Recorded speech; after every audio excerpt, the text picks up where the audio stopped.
Clarksville, Tennessee. We've been touring America looking for different skate parks, and we came across this one because of its historical significance. We're in Clarksville, Tennessee. It's February the 20th, 2004.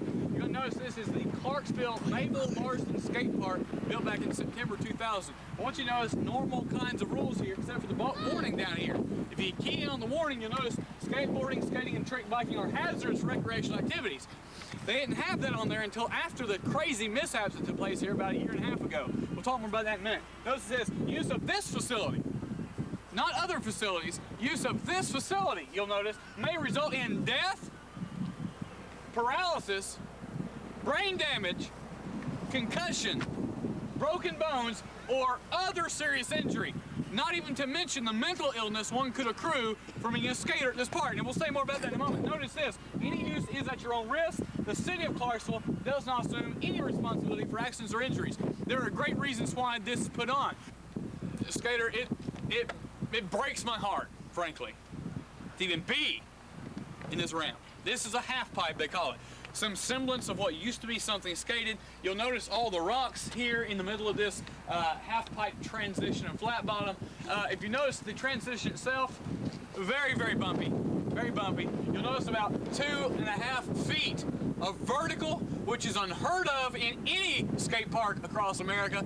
And what's even worse is, one skater was never actually exhumed. His body still remains. You'll notice this young person, can't be over 10 years old, was skating on this half pipe and he died. And frankly, we leave his body here as a memorial to all things skate. One more time, look at this half pipe and tell me, can you imagine how any city official would ever allow this kind of filth to be put up for our young people to skate in today? One more time, we know, as any skater knows, that the purpose behind a handrail is to actually be able to get up to it.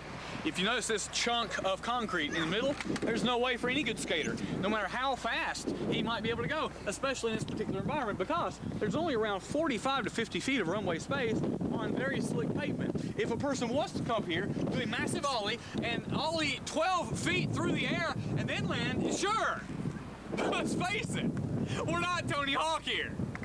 So this is an obstruction to all things skate. It's a nuisance. It shows a fool's ploy that anyone would ever suppose it possible to skate in and on a terrain like this. Just look around, please, with me. Wedges that are over 80% cut. A pool in the distance, and so gnarly, not even Caballero himself could carve.